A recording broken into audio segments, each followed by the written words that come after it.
What is it? We're live. All right, we're live. We get the tweet out there. We're back in action. A little We Gotta Believe returns. All right, let me see. Finally, We Gotta Believe has come back. To Twitter. Here we go. Episode 72, presented by Coors Light. Still riding with us through this whole pandemic, through the rest of the regular season, through the off season now. I mean, the off season to me is now the real season. This is what I'm here for now. I don't even know if I need to watch baseball games anymore. I just want to watch infrastructure. I want to watch Cohen and the Cohen family operate. I want to see Jared Porter. This is like, remember when didn't Madden come out with like a version, or maybe it was just an entirely different game where you would like just play as the coach? Yeah, the head coach game. Yep. That's what I want, man. I don't want to play baseball anymore. I want to do real life fantasy baseball. And so Coors Light's here for all of it, whether we're going to be watching games or whether you're just foaming at the mouth, reading Hot Stove and waiting for winter meetings and signings and infrastructure. Coors Light is the beer for you. The blue, frosty, cold mountains brewed in Colorado. We got, look at, show it off, Clem. Did you hear that live pop? That was a live pop live on the episode. It's 11:36 a.m. Don't matter. As long as you're drinking responsibly, you can drink around the clock, around the year, and you can drink. Here's the beauty of Coors Light. When it's 2019, 2020, and the Mets are bad and they're frustrating and they're just an awful franchise, what do you need? You need your Coors Light. You need your Coors Light to just maintain your sanity. And now in 2021 and forever on after that, what are the Mets? They're going to be a great franchise. They're going to be an enjoyable franchise. They're going to be a well-run franchise. And so what do you need?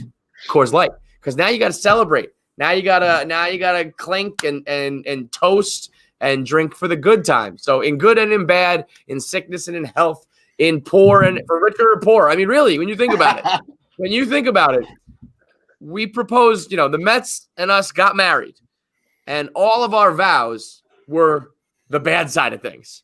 In sickness and in health, we were sick. We had yellow fever. If for richer or poorer, we were fucking broke boys. In good times and in bad, pretty much exclusively bad times. And now finally, we went to counseling and we worked it out. And now it's all time to enjoy the good times. Always with your Coors Light. Did we figure out the website? Yeah, I got the Coors Light. Shout out to her. Get.CoorsLight.com. Shout out to our people, Coors Brewing Company, Golden, Colorado. We're celebrating responsibly as always. I am coming in straight from the driveway that I snowblowed. I have my snowblower out. My glasses are fogging. I have that. When you do the shovel or the snow blowing, they have that post workout high right now. I have that. Yeah. The Coors Light is now bringing me to another level. And talk about the Mets being free agent players and spending money. Honestly, Kev, I'm listening to Christmas music and I'm getting excited about the Mets as I move snow around. What fucking year is it? Give me the Robin Williams gift. It feels like 2005 again. It's crazy. I believe when we did this on KFC Radio, we ranked the all-time best beers, and I do believe top 2, 3-ish was the post-shoveling, or in your case, snow-blowing beer. Usually the post-shoveling is you really earned it. Your back kind of hurts. You're cold, but you're sweating. Your hands are numb because they're cold, but your hat is soaked from sweat, and it's just a whole mishmash. And that Coors Light, I feel like it only takes, 1 or 2 to really get you loose after the workout like that too. So snowblower beer, way up there. I'm coming from the opposite end of the spectrum. I just did my COVID test. Now, when I get the COVID test, my left nostril must be shaped different, because the right one, they're just you're good to go. The left one, they gotta go around the corner or something. I don't know what it is. And, it hits the back of your brain. And I sneeze. The last time I got a test, I sneezed 8 times. This time, it was achoo, achoo, I was just making noises. It was one long, continuous sneeze that spiked and it was ebbed and flowed. So I hope I don't have it, because I was sneezing everywhere. And now my nose hurts. My eyes are watering. It lasts. It doesn't go away. So I feel I look like I'm stoned. My nose kind of hurts. I'm sneezing. Coors Light can fix all that too, baby. Not scientifically speaking, just experience speaking. So crack one and enjoy it with us because, like Clem said, there's good news. There's good things to discuss. Let's start off with I want infrastructure. I want behind the scenes. Let's start off with Jared Porter. We haven't really dove in on him. Right? You guys didn't do anything, did you? No. Yeah. Jared Porter, he's the pick. I have a lot. I've bounced back and forth on this, all with the caveat. I think this is a good signing, but I was like, how much do I like it? And part of me was like, I wanted Theo. I wanted to just go for the gold, and then when I heard, he's not gonna do anything this year, I was just thinking, well, let's get someone to keep the seat warm for him. And that's at first what I thought about Jared Porter because he comes from like the Theo camp and he's a Theo guy. And it's like he would probably gladly be like, all right, boss, like you're back. You can take the reins. But then I went back to what I originally wanted before Theo even became an option. I always talked about how I wanted a new guy, fresh meat, real new blood that's like the next generation. And who better than a guy from the Theo tree, And so maybe what if we forget about Theo? What if we just got the next Theo, a guy who has all of his, he learned from him or was part of that whole process, but also has the drive and the hunger. And, Theo, he might want to do it again, but we know that his heart was like, I did Boston, I did Chicago, and now Jared, the Rocket thinks that he maybe wants to be commissioner. Other people are saying he wanted to be in like a buying group of some sort and be an owner. So he's got his sights set on other things. And so do you really want a guy who would, is kind of like, well, this is I guess I'll do it, Or do you want a guy like Jared Porter who's like trying to make a name for himself and ready to rock and can maybe hopefully do all of those Theo things with his own, drive? Because then if that happens, like if you got the next guy, you got the next wave, I think then, we're set with our owner and our front office for a long time. Yeah, I think having a guy that, like you said, he's young, everyone fucking loves him. Like the amount of tweets about this guy, it was like glowing. It was like 100% approval, like even more so. When Bill James is waxing poetic about you, just on his own, I love seeing shit like that. He's a Theo guy, and listen, like, Theo might want to take a year off. I heard the same thing about Daryl Morey when he left the Rockets and then he signed with the Sixers like a day later in terms of like commissioner stuff or doing stuff out of sports or buying a team or something, being part of ownership group. But I could also see Theo just really just wanting like a year, a month, whatever it may be off. And that president of baseball operations is still open. And what better to have a guy that Theo obviously likes and respects in the GM role. And I think Sandy, Sandy's not going to be here in like 5 years, probably. He's transitioning out. He wants to get the ship righted, make sure it's all set up. That fucking beautiful, beautiful, glorious infrastructure. And this is the other thing. Like, obviously Porter was with him was with Theo in Boston, was with him in Chicago. If Theo like signed here tomorrow, next year, I wouldn't be shocked. It would almost make perfect sense to me. And even if he doesn't, guys, we talk about fucking like the Cosmos, the Stars, the Juju. They call Jared Porter like the good luck charm. He gets to Boston, they win a fucking World Series. He goes to they go to Chicago, they win the World Series. Like Theo's a huge part of that. I'll also take the guy that was just like the good luck charm. That is more than enough for me. Think about it, man. Like, the notion that it's all one guy is probably pretty silly. Like I want a baseball brain trust. I want, that's why I loved that like Sandy was involved. I thought Minaya was going to be in the mix and I would have liked that. But if it's like some sort of 3-headed, 4-headed, 5-headed dragon monster, that's like, we got Sandy for like the old school mentality. We got Porter from the new school. We got Theo being, again, this is, I'm starting to come around on Theo not being involved, but Theo is the big name, and then you got some analytics whiz from Wall Street, and you got someone from another right hand man of Cohen, and they're this consortium that just runs this shit. Because that's what I feel. Like Sandy Alderson, I don't think gives a shit about the title, really even about money. I mean, we know he's fighting cancer. He's an older guy. He's been around the block. We've heard the quotes from him about unfinished business and how he just wants to like get vengeance almost or right the wrong that was 2015.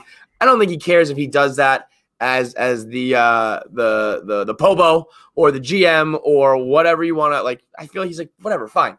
Give it to Jared, give it to Theo, as long as we get this shit done. The Rocket was explaining to me in I think he said it was the 2000 with 11. There was some draft year where like Charrington and Theo and like all these guys were all kind of like, you deal with these draft picks, I'll deal with these draft picks, you deal with this position, you deal with these guys, and they just like attacked the draft from all angles and like built their entire fucking World Series team like right there. Like it ended up being everybody panned out, and that was like their core for years to come. That's what I want, man. So like it can like let's bring in Porter as the young guy. Let's still give Sandy some power. Let's go after maybe a guy like Theo or someone else, and let's create a true full front office. Because I don't care if it's one guy or 10 guys. I was reading up on him right when the hiring went through, and they said like he's the blue collar, boots on the ground guy. So they were like, if you're breaking down like a team dynamic, all the fans are seeing like 40% of what actually goes on. Like they're seeing the major league product on the field, the front office, all that type of shit. They were like, the other 60% is what's going to build you like long lasting success. And that's all this guy's ever done.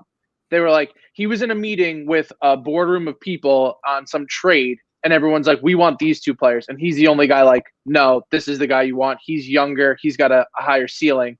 And just by him saying that, everyone in the room was like, all right, cool, we'll go with that guy. Yeah. Because he's just so proven. Yeah, like that is what's nice about as much as I'm down for a team effect, like having one guy who's like final say goes. If the room is divided or if he's got, you know, a true gut feeling, everyone's just like, yep, roll with him. That's the answer. That's the value in a guy like Theo or a guy who has the Theo-esque type of you know, smarts and put it all together. So if we got a guy like that, like let's fucking ride. I actually, I heard that same story too, and I just like how he's saying he's gonna kind of embrace like every single person. It's like for the common man, by the common, right? It's like when we're blogging shit, we're putting shit together. Someone just comes with an idea. It's like it's not like there's like this hierarchy at the top, and it's just like no one else below here's. It's fucking one big group. And I actually, the thing I kind of like about this is that he's not a Sandy guy. Sandy said he didn't really know him that much. He just came so highly recommended, and for Sandy to kind of put like this huge hire outside his like comfort zone with people he probably knows at the A's or whatever. I actually fucking love that. I hate how much baseball is like a good old boys club, you know. It's like Reinsdorf hiring La Russa to me is like it's a couple of old guys who are just buddies who are like, hey Tone, you want another job? Like, yeah, let's like drink some beers, smoke some cigars, drive a car around, and you can have a job. It just I hate the and especially coming from Mets land. The retreads and you know running it back is just like no more, no mas. Yeah, although talking out of both sides of my mouth because I do love the Alderson inclusion, but you know to an extent, and I feel like the new fresh meat in the form of a guy who comes from like a proven pedigree.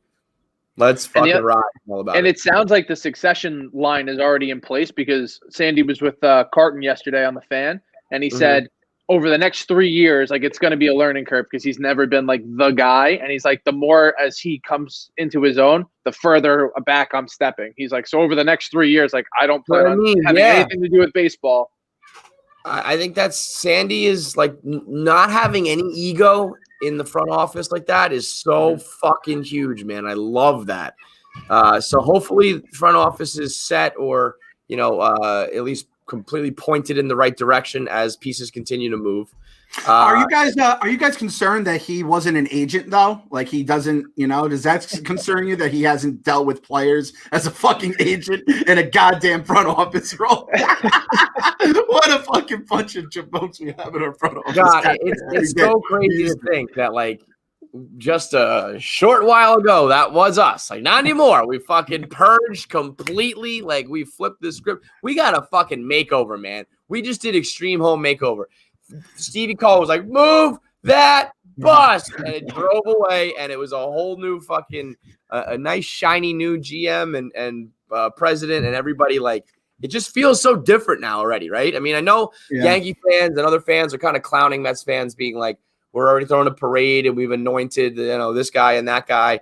But it already feels so different to me. It's just, and part of it is because I'm sure I want it that way and I'm making it seem that way. But it does feel like everything is, even like down to this McCann signing. Like, Real Muto was everybody's, favorite, and it was the top of everyone's wish list. And then the price tag came out, and then Boris, was involved. And I'm like, I kind of like this idea. It's weird. Again, both sides of my mouth. Part of me wanted the owner who would be like, I don't care that he's a catcher who's asking for too much money and he's going to break down in the long run. Let's just go get the best right now. But then part of me is like, if you can get like similar production, and if you look at it, it's not, it's not completely there, but it's similar for like far, far less, and not be involved with Boris and not have, how annoying the logjam at first base would have been in 2 fucking years when JT Realmuto needed to go there, and we already have Don Smith and we already have Pete Alonso. And so even though this was the cheaper option, I feel like it was the smarter and more shrewd option where, and if you just listen to White Sox fans who, I hate and are scumbags, and I don't follow the Sons of Uribe, but I do respect them as like, any baseball fan base that is as bad as the Mets and White Sox are, that still are like diehard like that. That they know their shit. That they know their own prospects and their own players. And so seeing how excited White Sox fans were for that guy and how much they're saying like, yo, Mets fans, you're going to love him. I feel like that was the smarter move in the long run. That felt like us, right? It felt like us, where it's like, guys, like, listen, like, he doesn't get the accolades, and I can't think of, like, I feel like this in a crazy different way, but like early Jacob deGrom, it's like, guys, you don't understand, this guy's fucking awesome. Like, he doesn't get like all the hype as all our other guys, and I'm not saying he's anywhere near Jacob deGrom as a catcher, but like, it's just one of those things. Like, you have to listen to the fan bases. They tell us the good, they tell us the bad, they tell us the ugly. And every fucking White Sox fan loved him. Not like loved. It was just that was a lot of like my guys that we say on the show. Yeah. McCann was a lot of people's guys. You could just tell that right off the bat. And Giolito or whatever, he loved him as his catcher. He threw the no-hitter to him. Like, we dealt with. Giolito has a jersey, McCann jersey in his man cave of McCann. And you're like, how much more praise and props can you give a guy? So like, as a backup catcher too, like, he's not even your guy because they have Grandal. So it was like, it would be like if we had to get rid of Dom Smith, it would be like that. Like, wherever he went, we'd be like, this is the best clubhouse guy. They're like complete in sync with each other. Great clubhouse guy, great bat. Underappreciated because you have somebody else that's in front of them. So it's like awesome dancer too. That dance video. yeah. And I also think, part of me loves if you can get monster production at a position like catcher. Those spots where like, that's why Robinson Cano was so valuable at a time way back in the day, where it's like you're gonna get like 40 home runs from your second baseman. If you have a catcher who can produce. But I also feel like in the long run, it's hard for them to sustain it for long periods of time at a high level. And it is more about your pitching staff. And, I saw articles about the way he's framing pitches now and his defensive prowess and all that kind of shit. So like, that's almost what I want more out of my catcher, and anything else is kind of an extra and a bonus. And to get this all for $40 million, 40 over 4 is free. It's free. That's $0. I mean, that's nothing. And I don't know what I feel like this totally fucks Real Muto in his market, no? Or is it now that he's like the only option and it goes up? I just feel like this was like Boris, and I feel like the Mets were like destined to at least be in on him and bid it up and all this shit. And now it's like, they're out, and that was a big major player. I just feel like this was another Boris overplaying his hand moment. But Boris is definitely his agent. Yeah, I think so, right? No, did I make that up? I don't think he's the Boris guy. No. Oh, I thought that was all first talking about Boris. No. Let's see. But I mean, no matter what, that number's coming in at 100 plus, right? And at 4-year 40 for a catcher, and the thing is with the catcher too, like you said, those guys are going to break down. It's the tools of ignorance for a reason. You just don't want that shit to happen to, and like Real Muto's fucking awesome. he's not going to be like the best overall bat in our lineup if Pete is Pete Right. and if Dom becomes like an MVP candidate again and all this kind of shit. And like you said, it's almost like a tight end in fantasy football where it's like I have Kelsey and every single week I just have a nuke. It's nice having that at your catcher, but it's not really necessary to use a lot of resources for that, especially if we get a real center fielder looking at Conforto, if we get a third baseman or shortstop in the trade market, all that kind of shit. Like it's almost silly to invest, especially a lot of money and years into that position, especially for down the road. So they're 30 years old too. They're 30 years old. Yeah. You're getting him for 4. 34 is fine. Like you got Yachty who still can play defense at like 38. Otherwise, Obviously, he's a Hall of Famer, but like you know what I mean. And McCann's batting 8th in our lineup, so it's not like he's coming in for like the production value. Our offense, that was not the problem. It was just timely hitting. Like we couldn't hit the ball when we needed to. We need somebody that can control the staff. And he Wasn't crushes lefties. He crushes lefties, which is yes. important too with the way our lineup is set up with all these lefties. Yeah. Wasn't there a stat floating around too of like their combined 2019 and 2020 production was like almost identical? Yeah. I'll give you the rundown. Not It's identical, but like, you know, 276 for McCann, 273 for Real Muto, OBP 334 for McCann, 333 for Real Muto, OPS 808 for McCann, 825 for Real Muto, and then home runs, that's where it like skews. It's 25, which I would gladly take for McCann, and 36 for Real Muto. So it's like, obviously that's a good deal. Considerable difference, but not enough to justify, 140 instead of just straight up 40. So, I mean, to me, I will take that any fucking day, especially when, you got to have enough money to sign Nolan Arenado in a long-term situation. If you go get him.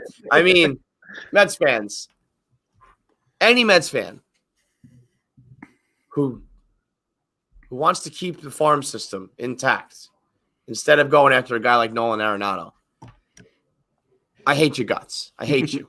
I cannot stand our obsession with homegrown talent. And I know it's every franchise, but it feels so much so with the Mets. Like, how many more times would we need to see a prospect not pan out? When do Mets fans give up on the idea that a lot of our prospects don't pan out, especially when you already have a lot who have panned out? Like, how we've already got a lot of homegrown talent on our fucking team. Let's go get now. Let's couple that. Let's pair that with a guy like Arenado, who is so fucking good. I mean, we're not talking about like anybody. We're talking about a fucking superstar. And really, who is in our farm system that you like can't part ways with? And that's the thing too. We don't have to part with these stud prospects. It's a different fucking game.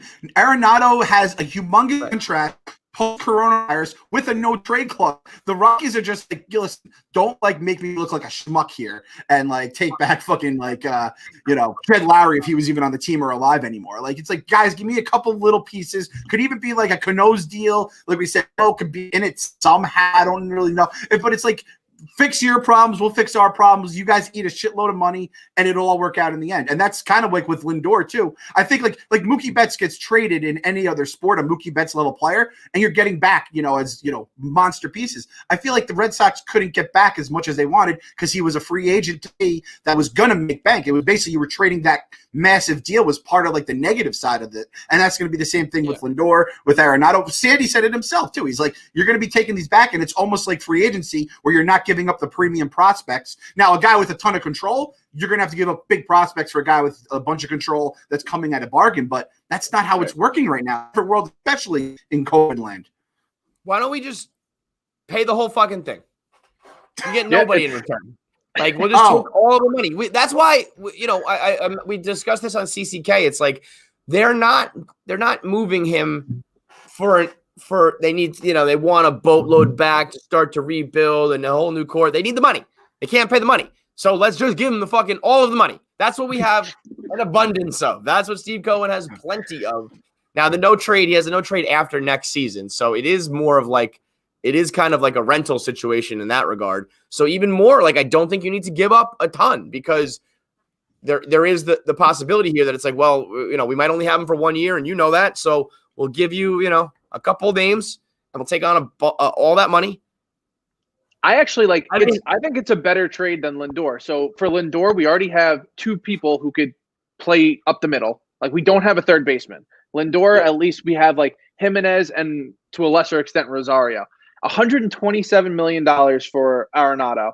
He has the opt-out after this season, but everybody that's looking at his numbers and his production and everything, they're like, that's probably what he's going to get on the free agent market anyway. So if he were to opt out and walk away from that money, he could get fucked and not get $127 million. So if you trade for him, odds are you're going to retain him.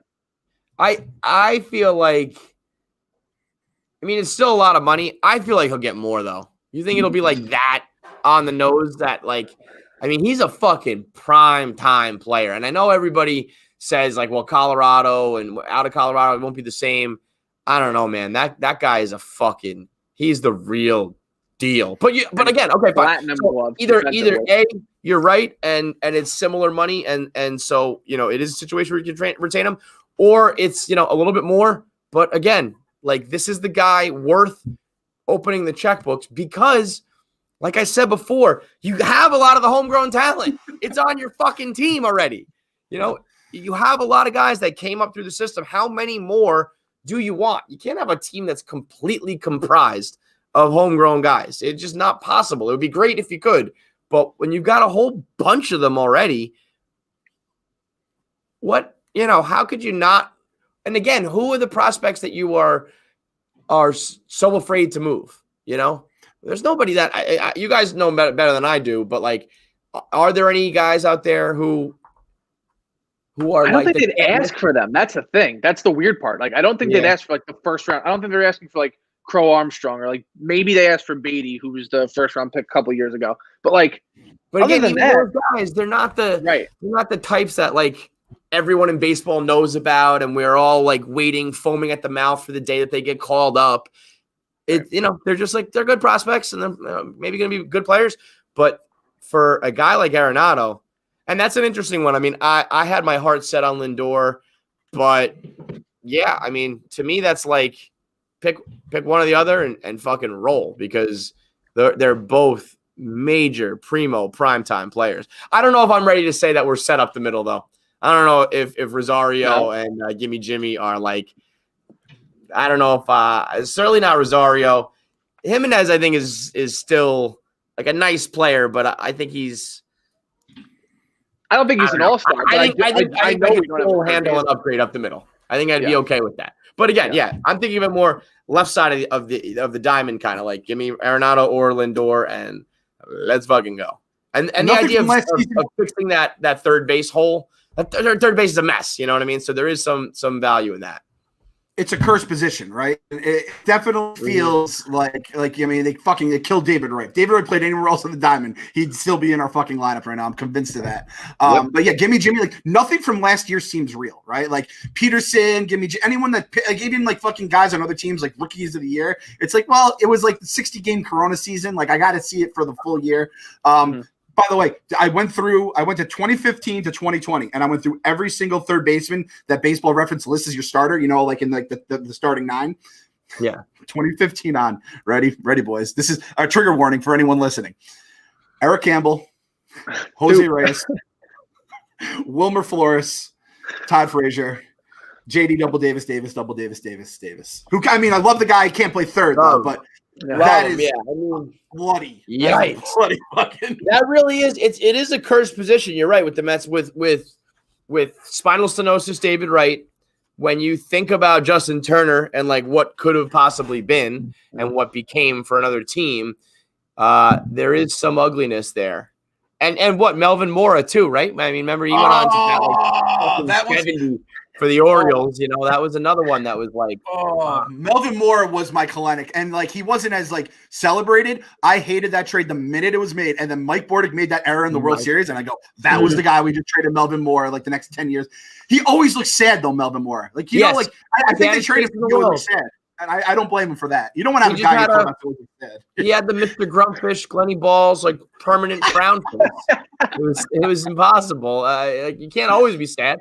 Yeah, man, that third base has always been like a bugaboo. It would be very nice to be like, we are not only are we like set, we're fucking set. He also averages over 150 games a season, Arenado. He's like Iron Man. Yep. The anti-Judge, the anti-Stanton. Yeah. By the way, my deepest condolences to the broke boys across town. Yankee fans are out of money. The Mike Stanton contract is crippling them. They're $25-30 million apart on DJ LeMahieu. That could be your third baseman. If you want to get crazy, you sign LeMahieu just to some fuck you money and just give him that extra 25 to play the hot corner, even though it's not his position. I mean, wouldn't be opposed to it. I wouldn't be opposed to that. Like get Arenado and get him just to fuck with the Yankees. You know what I mean? Like we're just taking him away from you. 1 year, $50 million deal, and he's our super utility player. That would be fucking so awesome. That kind of shit. Let's get crazy. You want to get nuts? Let's get fucking nuts. LeMahieu and McNeil in the same lineup, hitting like back to back. Beautiful. Could you imagine LeMahieu and McNeil setting the table for Alonso and Conforto and Arenado and Dom Smith if there's a DH and let's get crazy. There would be so many stats from this is the first time two teammates have done this since the Georgia Peaches in 1867 when they used a rock as a baseball. Shit that doesn't make sense. You know what I mean? It's so much fun. What do you think? I mean, are the Yankees really just not gonna pony up for LeMahieu? I don't think they're in a position. The Yankees are in a and I'm not just saying this as a Yankee hater, probably a little bit so. I think the Yankees are in a bad spot as far as being a good team. I'm not saying they're a bad team, but Cole was supposed to be their last piece. All right, we finalized and shored up the rotation, and our offense is set. Penn's good enough. Let's go. And now, there is no okay, we got one thing we need to fix, and then we'll get over the hump.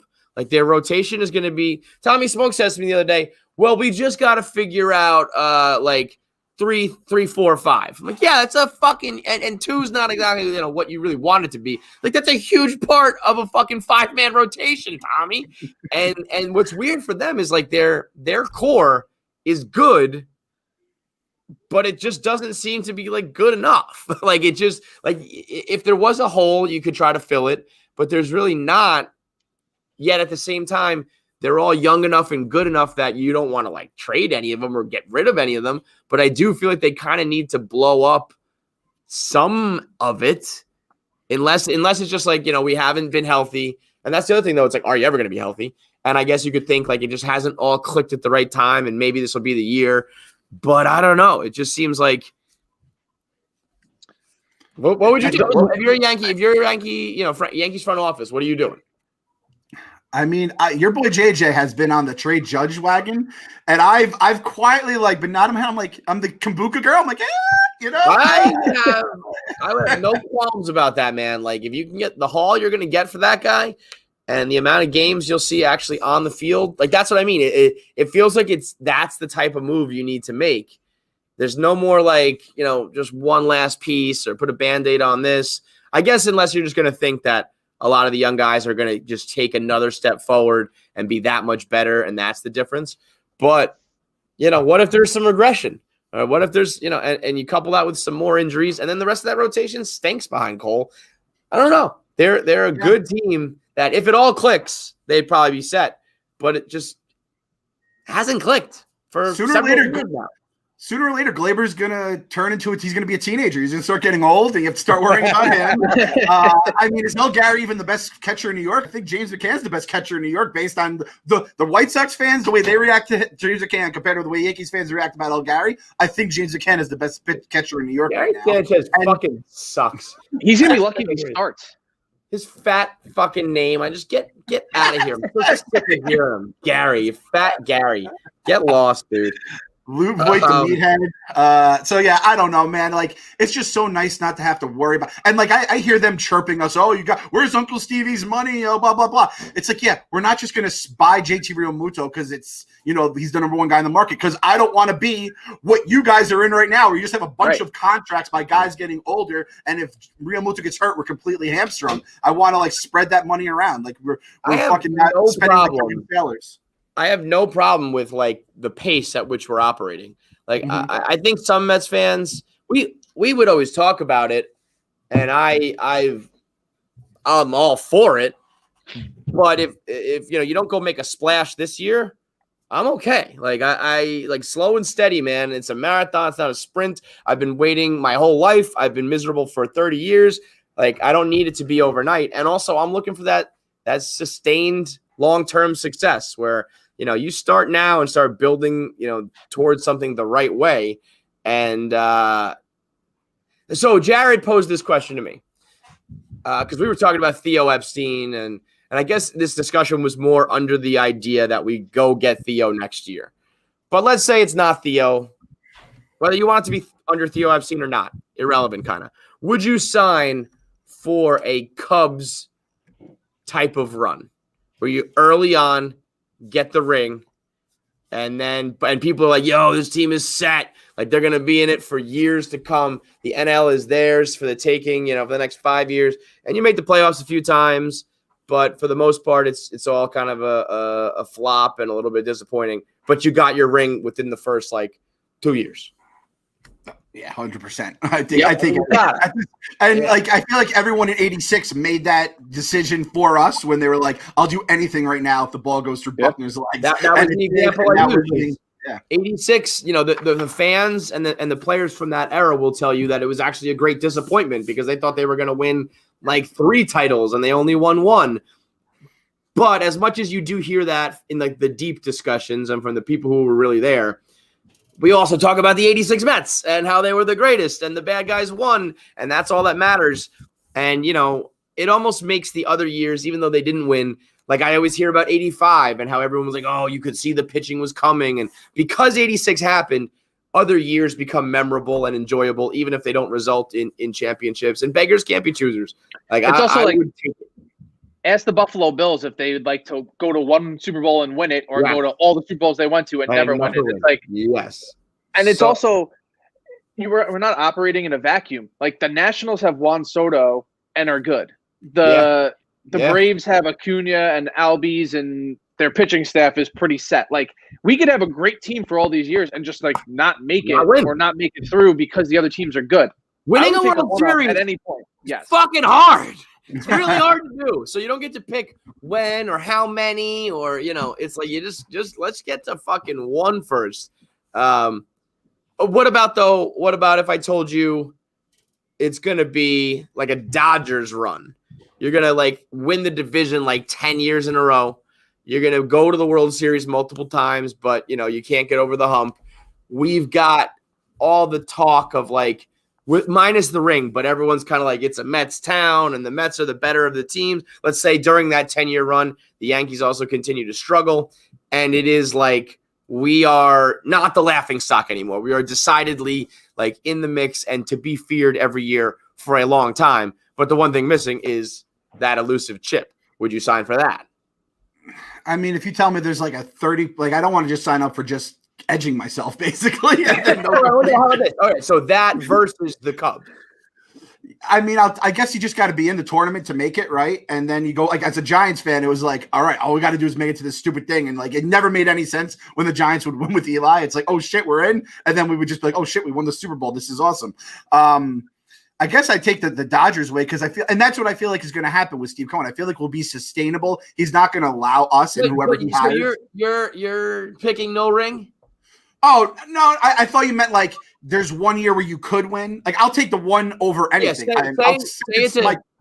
Let's say you got a Dodgers run prior to this year, but you don't get the ring. Mm-hmm. Versus you get the ring right up front, but everything else is a disappointment. 1 ring and we never win another baseball game for the rest of my life. I'm in. Sorry, AJ, you're not going to remember anything. Welcome to my fucking life. I'm with that. I think that's the true Mets fan answer. Like I said, you can't be picking and choosing and not have that. You got to have the ring in your back pocket before you. And it's also money solves all your problems because the Yankees were in that drought. They rebuild in fucking 3 months. They rebuild the farm with their big dudes. They just shipped them off. So if we needed to. The Marlins have more fucking World Series than we do. They win and they immediately go, let's ship everybody out. Let's get a ton of prospects, bring them back in, and we'll win again in 10 years. It's that. Looking back at that Marlins team, in '97, they win, I don't know, 90 something games, win the World Series. And I think it was the next year they won 58 games or something brutal, where it was just the most bought series of all time. Good for them though. Fuck yeah. Sign me up for it. Hell yeah.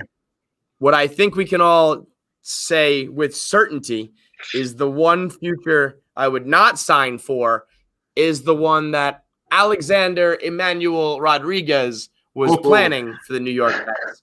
I mean, I knew it's not what we wanted. I knew it wouldn't be good for us. I couldn't quite articulate exactly what I thought it was going to be, but never in my wildest imagination did I think it would be as bad as what A-Rod confessed to. I'm going to call it a confession because that's what it felt like. He had plans to, turn the Mets into like Walmart or some shit. I mean, he blatantly said baseball was not the main focus and that he wanted to like build up J-Lo's, music career using the stadiums at Live Nation and turning it into a more prominent concert location and shopping and something to do with Walmart and like, just cute. If Steve Cohen is the one end of the spectrum where it's like he's a fan, he's cocky, he doesn't lose, he's willing to spend, it's all like from his heart because he's a real deal like Mets guy. That's one end of the spectrum. The other end is A-Rod and whatever the fuck he had planned for his consortium of owners. I think A-Rod might be a phoney. I think A-Rod might not be a real person. I'm starting to believe that now. When A-Rod says things that he doesn't really mean it, I think that's possible. Oh God, I said we didn't dodge a bullet. We dodged a nuclear bomb that would have went off and it might have just. And the thing is, we would have stayed in if the Wilpon stayed, it would have been better than A-Rod because we could have just had a clean break and been like, we're done with this shit. We're out. Like we had talked about basically the entire time we had this podcast. With A-Rod, it would have got us back in and it would have been the same bullshit at the end of the day. He's talking about, we had this New York based and we had this guy he's talking about the 5 boroughs, like they had owners from each, like who gives a fuck? That was just a coincidence that you guys probably realized we were like counting money together. Like that's not a fucking like real proposal. So, I mean, just an absolute zero. I mean, I'm sure Kyle agrees with that too, right? There were rumors that him and J-Lo were like canvassing like the dugout and shit to put like cameras for a reality show to follow the Mets. I'm like, our team is a disaster as it is. You're going to bring in cameras on top of it, so now the entire world can follow us and laugh at us, not just baseball fans. They had like Live Nation shit. Like they wanted to do it was basically when Jay-Z signed on with the Nets, and like then they just turned the Barclays Center into a concert venue. Like that was the type of shit that they wanted to come in and try to do. You have a fan base that's barely treading water, and you're just going to come in and like slowly step on their head. Like, are you fucking serious? I don't even think that's like a cool idea if they were winning. Like, I mean, I guess it would be cool if you had like a dynasty team and you also had like a reality show, like a constant Hard Knocks following them around or a 24/7 sort of thing. But I don't know that even like if I would, as an outsider, I think all other fan bases would absolutely hate us. If we were just like this, you're a TV show cast. You're not even a real team. Like, that to me sounds like one of the worst plans that could have happened. So, like, again, for the 1,000,000th point on the list, thank you, Steve Cohen. Thank you to the Cohen family because, man, it could have been bad without you. Jesus Christ. Uncle Stevie, he's on Twitter. He throws some dad jokes around, which I admit, and I like when he fucks with the reporters. He's like, you guys let me know when we sign this like big free agent or something. I like how he does that. But I know he's fucking with fans' emotions. He's telling people he lost weight and all this stuff. And I get it. Like I kind of like the guy's just bored. He's been a pandemic. He's rich and shit. I don't understand why Steve Cohen, he went out to Citi Field to greet season ticket holders and give them bobbleheads. He should be like I said, he should have be on an island he bought. He shouldn't be doing that. And I'm telling you, the fact they signed McCann that day as they fucking were giving out the bobbleheads, that had to be like planned. I figured they wanted to reinvigorate the fan base, get us all fired up. We got a GM that night. And Jared Porter, the one constant on him, and Sandy said this a bunch, was how like he's like a nice guy, like you said, blue collar, and everyone says he's almost like a Midwesterner. And I feel like that's the new thing that I think these baseball teams are trying to do. Like you heard about obviously like contact and all that stupid shit with Moneyball, getting on base. Then you had like sleep studies. I feel like just like having an organization, especially the Mets, which was like notorious for having bad relationship with their players, having a team that is all about like being like just real people caring about the humans and stuff. That's kind of what I think what people are looking at now, especially after this year we just had, where it's like been so like the social dynamic of everything has been so like chaotic. I feel like they're just like the Mets are a good place. You're going to want to go there. You're going to want to sign there. You're going to want to become a Mets fan, all that kind of stuff. It starts with the owner at the top. Then we have the GM, Sandy, and then like the players too. Like Dom Smith is the fucking man. Trevor May sounds like an awesome guy, like 21st century dude. We're going to be doing a lot with Trevor May, I think. I reached out to him. Once I saw that he was like on Twitch and streaming and has like an interest in his online internet brand, I was like, we gotta collab. And he had like a sense of humor when somebody else signed on the same day as him, and he said, McCann. The Mets' first big signing. It's like, another signing. So he's got a good sense of humor. So I think you'll hopefully be seeing a lot more of him, and I hope it's coupled with who else? I mean, I let go of the Bauer dream probably because of Carabas. Like he was like doing that behind the scenes video with him, spent a lot of time with Bauer, and just told me like flat out more. And it seemed like he was playing coy, and it was like he knew more than it wasn't just his gut. But he was just like, dude, it ain't happening. And maybe I shouldn't have, because I don't know. It seems like Mets fans still are really keeping that dream alive in their hearts. Are you guys feeling that Bauer's a possibility? I'm pretty much. I'd love for it to happen. Again, this is a thing where it's like a ton of money, and if whatever he's doing with the spin rate, if that gets like outlawed or something, that's gonna get the old Bauer. Just a big deal for a lot of money for a long time scares me. I'd be in for it. But like. It's kind of like the social media tricks. Like, it's fun. Everyone who's doing it, have fun. It's just not for me. You know what I mean? I can tell his agent's getting into it. Hashtag get Bauer to Anaheim, New York. It's just not my thing. I have fun with some of the stuff on there. That one's just like I'm watching everyone else have fun on that little party boat. That's just not my style. Yeah, so that would I'm kind of bad on it. That's tough. Like, he better be as good as he was this year. Because if you're going to be doing the YouTube channel and the nicknames and the shit talking and the Twitter mixing up, that's all well and good. That's why, like I said the same thing about like Steve Cohen. It's like, as long as you're doing the ownership stuff that we all like want, the Twitter's great. It's when things go south that your online shit can become a negative. So yeah, that's a fine line, especially here in New York. But I mean, I let go of the idea of it so much so long ago that it would be like such an unbelievable, pleasant surprise to me if we did pull it off somehow. But I've like fully shifted my attention to Springer at this point. I feel like people think it's like either or, the delusional dreams of maybe both still out there. But to me, I feel like it's almost like Springer or bust in my mind. I heard that's from his camp too. Like, he's from Connecticut. Acquaintances are saying like all indications are like, give me what I'm asking for, or meet me not even halfway. Just like let's do the right thing by both parties type of deal. Yeah. He's worth the money. He's worth not having to have a fucking trash can in center field for the next 5 years. So if they can get him, and Bauer's like an afterthought where it's just like, hey, if it happens, great. If not, that's fine too. You have to get Springer. You need a center fielder. And that's the thing with the McCann deal is I do think that kind of like precludes Springer, where if Real Muto had signed, it could be like, all right, like we don't know if this Springer thing is going to happen, but we have the catcher. That I think you need the center field. Like, I cannot watch a goddamn empty fucking bat at the plate because he has a decent glove in center field anymore. I just can't do it. No. And like Brody traded away like every fucking young arm we had to get shitty guys like Jake Marisnick and Billy Hamilton in center field. It's crazy. So I'm 100% in for I'm all in on Springer. That's the guy. Odorizzi, I know I want Kluber. Like, I think Kluber makes so much sense for us. That's a fucking like big baller, big market. Throw your nuts on the table. Be like, give me Kluber. And if he has anything in that fucking arm still with that shoulder, he's gonna be like an ace at the back, and then we're gonna get Noah back. I think they said June, right? Like mid-June is the hope right now.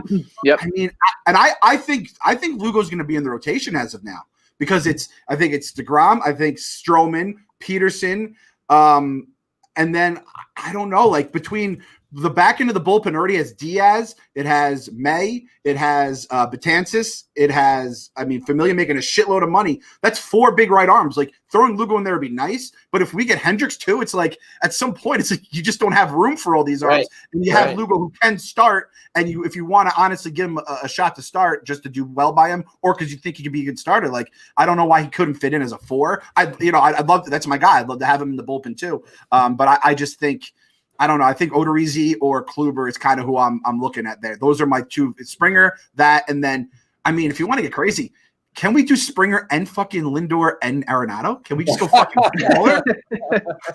We've got 60 million left before we hit the cap. What's crazy? That's a lot. What's crazy is that, it's not a 0% chance, right? Like there is it's a Dumb and Dumber. So you're saying there's a chance, but like Steve Cohen, could maybe pull that off if he truly, really wanted to. So, and that's enough for me. Like even just the possibility, I think it's gotta be somebody. I think fans will be pissed I don't think I really would be like, if something goes wrong with Springer, let's say he just is demanding way too much money and they say nah, it's just not worth it. I'm okay with riding into next year with a couple tweaks here and there and making next season be the one where you're really going for it. I'm all right. I'm patient. I'm ready for it. We spent this year kind of building infrastructure, building the front office, maybe making a couple tweaks for the baseball side of things. Next year being the one where we're all right, now we address the actual players.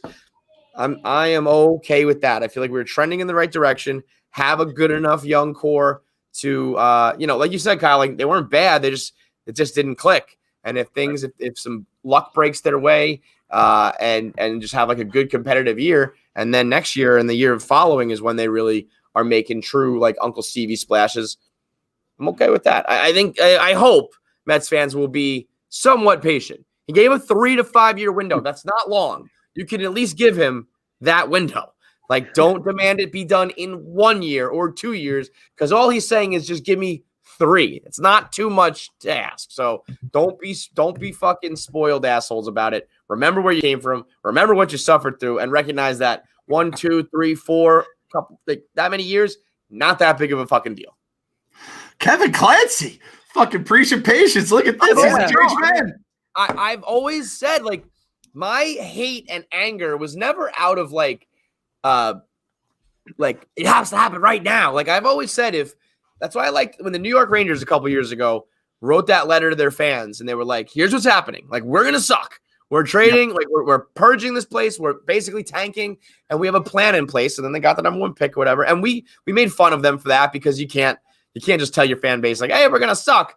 But Mets fans specifically, and I think all of New York fans, the little brothers, not so much the winning teams, are savvy and smart and don't need to win right now. We don't need to be satisfied right this moment. We just need to know that there's some plan in place. If the Knicks were to ever say we're done with the idea of signing over the hill fucking guys to just sell jerseys and tickets. We're going to tank to get a pick. We're going to build. We're going to bring in this guy, to build up our credibility, and this guy, blah, blah, blah. And it's okay, now I see that's what's happening, and I will give you the benefit of the doubt, and I'll ride with you. Same thing here with the Mets. Is they finally got their man. They made some moves internally. They seem to have a good core and probably a plan in place. I will see that through. I have no problem with that, as long as there's some light at the end of the tunnel, and it's not just willy-nilly, I don't fucking know what we're doing, that it's felt with the Wilpons and Dolan and Woody Johnson and all these guys for the last 30 fucking years. The Knicks plan is just we're going to get Kentucky guys and CAA guys, and I'm sure. That is the plan. Let's fucking go ahead now. If that doesn't work, that sucks, but I won't. Hindsight's 2020. I won't be the one saying this never was going to work. You tell me you're going to get a bunch of Kentucky guys and CAA stars and shit. That's a plan. We'll see if it works. I think it's a good enough plan. If it doesn't work, so be it. But as long as you tell me, there's some logic behind what we're doing, I'm all right with it. And so if he's going to say 3 to 5 years, give him 3 to 5 years. And nobody say a fucking for the Knicks Mets, which I'm sure there's a decent crossover Knicks and Mets, the orange and blue misery crew, basically. Yeah. Don't you fucking compare Leon Rose to Brody Van Wagenen. Sweet Leon is 1,000 times the man. And the NBA is a different sport when it comes to recruiting guys from agencies and shit like that than it is in baseball. Yeah. I mean, Brody, his lasting legacy in a good way will be completely hoodwinking Jacob deGrom out of like $100 million. So he helped us in that. I feel terrible for Jake. Yeah. Terrible. Yeah. I mean, at the end of the day, maybe Brody's going to have a good report card in my book just from that one move. Like that balances out everything. It's like pros. It's like a guy. Pros can dunk, and then cons is like a foul. Can't shoot. Everything can't else. dribble. Right. It's like, but he can dunk. It's fucking awesome, right? It's like, yeah, he can dunk really that one time. All right. So, a lot of good things, interesting things happening. I do think that he needs to sign like somebody. Mm-hmm. I would prefer it to be Springer. I don't think he's going to be like exorbitant money, is he? I feel like he had like a legit beef with the Astros, so like they just got cut out, right? Like they kind of fucked him over, so he was like, he's done with the Astros. Again, this is Corona world. We have like people are offloading superstars just to get out of the money, even like before like Corona hit. And the way that baseball's economics are, I mean, like Trevor May said, like the Mets came in and like reset his market, and he was like, well, I guess I'm going to the Mets. I feel like we're just operating like on a tier or two above most teams. So I personally will be shocked if we don't get George Springer, and I will blame something in George Springer's profile for the reason if he doesn't come here. I will not blame Uncle Stevie. I will not blame Jared Porter. By the way, Jared Porter looks like an all-time just cool guy to drink with. He just seems like a guy you could tie one on, go to McFadden's in the corner, and just talk for like an hour of baseball. And I asked Carabas, I go, Jared, do you like this guy? He goes, I have no beef with him. I feel like there could be like Jared's probably don't like each other if there's something off with them. And I like that Jared had no problem with him. A Jared, like we need to have nothing but pizza in the Jared world. Right. By the way, I'm just looking here. This was like an article from MLB Trade Rumors talking about Real Muto versus Springer and like who will have the bigger contract. And like they put it up to a fan vote, and it's 53. What was it? Where'd it go? It was 53-47 split. So like kind of a 50-50 like expectation in that range. Like I'd be fine with that. I think that should like get it done and would be a smart move to get it done. I think Steve's got to do, or I guess it's Jared at this point, has got to do, I think, one. And I feel like it should and probably will be that. And I think that should like satiate the fan base for this year at least, That's more than enough. Yeah, more than enough. Right. And that's the thing. It's like we've already done some good shit. And if you get like a big name for the first time in a long time, and it's on the first off season with Steve Cohen, it's like good. A lot of like Beltran parallels too, where it's like he's had like great postseasons. He's a great defender, or he's not the best defender, but he's a good defender. He could hit. He does all the little things right. Like it's a good fit. I really do hope that they sign him soon. And unlike the Mets when they signed Carlos Beltran, they had Mike Cameron in center, and it was just no sense. We had two center fielders. Now we haven't had a center fielder basically since like Beltran left. So it's just so nice to have these two fucking. We don't have to worry about anyone colliding heads in the outfield. And Conforto, I think that's the other story is I feel like Conforto is going to get taken care of sooner rather than later in a good way. That's a Boris client. That's the problem. But it sounds like Conforto wants to be on a good team. And for all the shit Scott Boras has talked about the Mets in the past, he knows Uncle Stevie's going to scratch his belly and tell him, "You're a good boy, Scotty. Don't worry. I'm going to take care of your guy." Did you see? He said he likes when the Mets owner has big apples. Is what he said. He's talking about Steve Cohen's balls.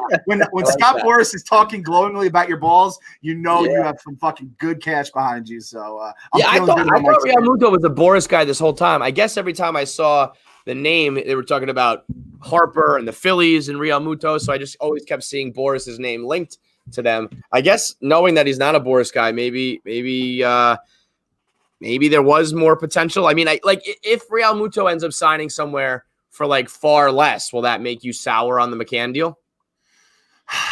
No, the whole time I was under the impression that it was going to be a Boris type of negotiation, so that he was going to ask for 200 and they were going to settle for like 170 or something crazy. But now it's like, well, in my mind, I'm thinking, well, if he does sign for like far less, maybe we jump the gun. Like, what would have been the harm in waiting a little bit? But overall, I think no matter what, I'll be fine with McCann. But I think that would change things a little bit if JT is not, a bank breaker. That's actually a great question too, because if it's not a Boris thing, then it's not going to be fucking last week of spring training. He's signing somewhere for whatever he can get. Yeah, right. I mean, Sandy did say, he said it was a timing thing too. He said that in that press conference. And if I feel like whatever these dominoes are, whether it's Springer, whether it's any of these trades for these stars, like I think they have a plan in place, and like we can't have it held up by a catcher because like catcher is such a big need. The thing is with Springer is I don't know who the McCann was in center. Was it like Bradley, like Jackie Bradley Jr.? Like I don't like that's not a comparable thing if you're comparing him to George Springer. Whereas I feel like McCann, you're getting enough. It would suck if like he got like 4-year. 56 million or something. That would be like, what the fuck happened there? But JT Realmuto, he'd be doing the fucking JT Realmuto gif at his agent, like, dude, what the fuck did we just do? Like, I'm sure the Mets made a very healthy offer to him. He turned it down, or they said, no, we're going to hold out. And at that point, it's like, all right, well, and I kind of like this too. What Uncle Stevie wants, Uncle Stevie gets. We fucking know this. We know with the house, we know with everything else, we know with the goddamn balloon animal, the fucking sharks and formaldehyde, the pointing man. What Uncle Stevie wants, Uncle Stevie gets. So whatever it was, Sandy gave him the numbers. He said, go with whoever you want, Sandy. I'll fucking pay the money in straight cash, homie. And James McCann's our guy. That's the fucking motto, baby. What he wants is what he gets. And so you have to believe. Gotta believe. You gotta believe, baby. You gotta believe it's Christmas time. What the fuck are you gonna believe this fucking Uncle Santa Cohen? We got Stevie Claus at the helm, baby. You gotta believe in that.